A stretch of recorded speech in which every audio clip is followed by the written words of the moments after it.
Hello, welcome to another episode of Aikido Virtual Dojo.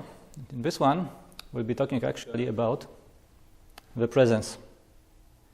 So, how can we define presence? What does it mean to be present or not present? Maybe with a little entry in the very beginning, the first few seconds, you might have realized that I was not really here with you, welcoming you to the video.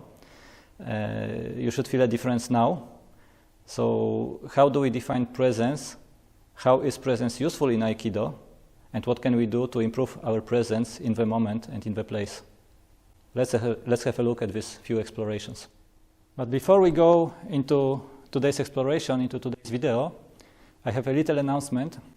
Actually, we got in contact with the YouTube channel Aikido Silverdale recently, and they asked us to share an exploration and a video with them. So there is this one-finger shihonage technique exploration about non-resistance in Aikido movements, which you can see on their channel. The link to the video and to the Aikido Silverdale channel is in the description of this video. So pay them a visit, have a look at other videos they have. They have lots of videos coming from different martial arts, not only Aikido. And actually it's a nice mix of different martial arts sharing similar principles often. Let's have a look, and now let's go back into our topic of today.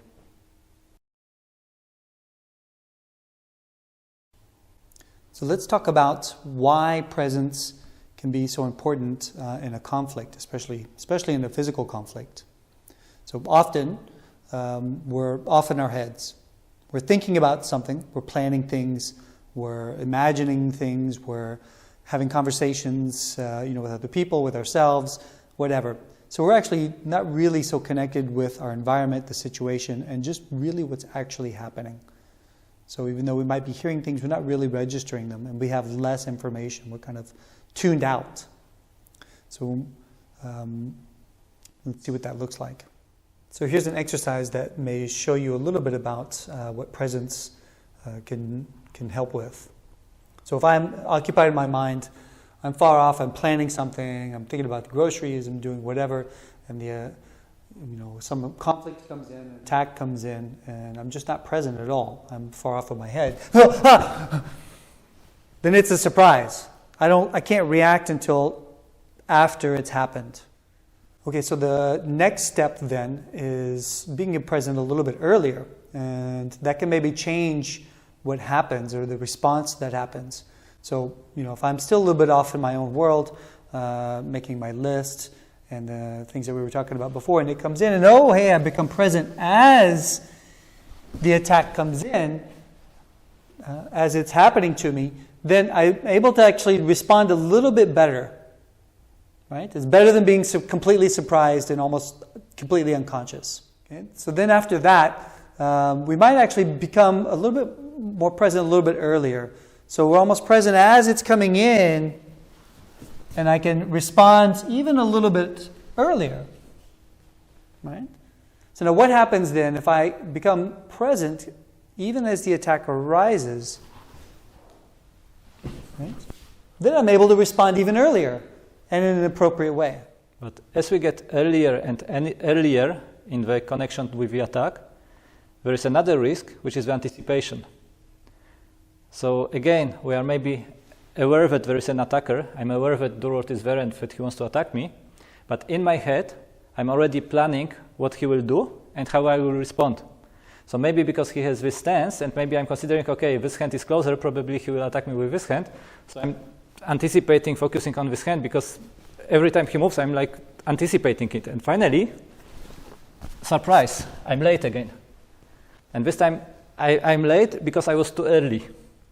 As we have seen, being late is not a good idea, or being away with our mind and awareness.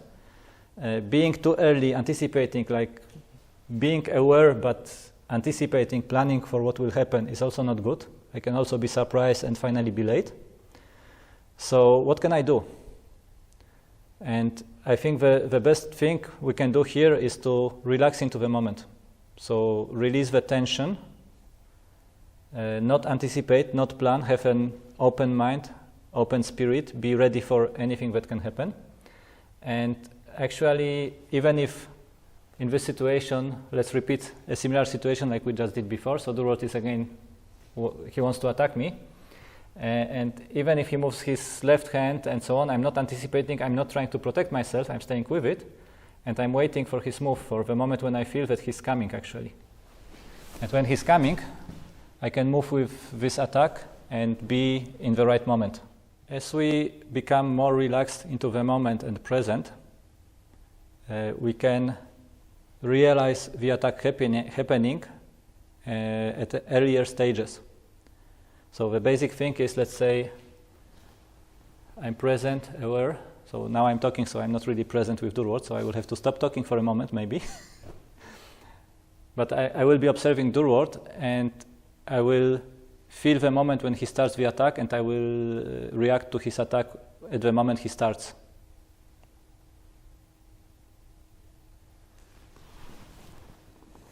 Okay, so this is one level. Another level is before the attack starts, before actually Durward starts moving his arm, his fist, trying to hit me, he needs to take the decision that he wants to attack. So his mind is taking the decision, okay, I will attack now. Okay? And it's unconscious and it's very quick, but it's just a little moment before the attack actually starts. So if I'm really relaxed into the moment and present and available, and being with Durward, connected and feeling his intention, I can even try to figure out this moment when he takes the decision, so that I start moving at the same moment with him, really at the same moment, or even just 100th of a second before, which gives me more time to make my movement.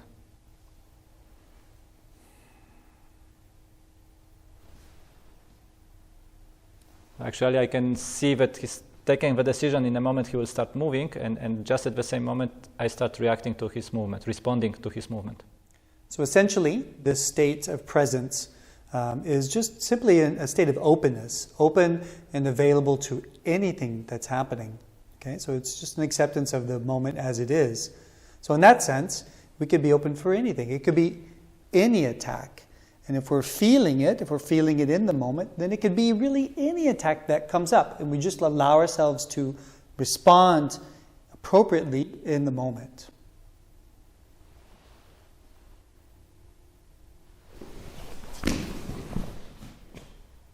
And so whether it's a kick or whatever else it could be.